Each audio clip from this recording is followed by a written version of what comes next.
Kasi marami pong naghahanap sa Pangulo noong Sabado. Nasaan po siya at bakit hindi siya nag-attend ng Libing ni Pinoy? Nandito lang po siya sa Manila, no? Inexplain ko na po yan na nung Huwebes matapos po ang meeting namin with the BARM officials and parehong Governor Tan and Chief Minister were there as well.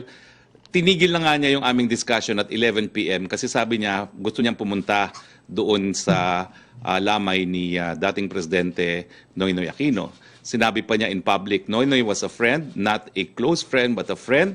I supported him in the 2010 elections, pero hindi ko sinuportahan yung kanyang successor. No?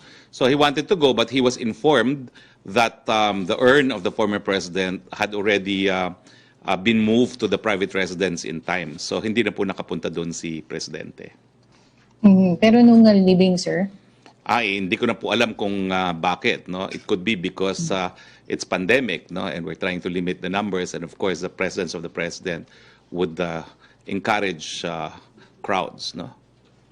Pero there were efforts naman, sir, from the Yes. President or the OP to extend their condolences directly to the family. There was a personal conversation with members of the family. There were offers for the family to have all the honors that the Republic can give to a former president.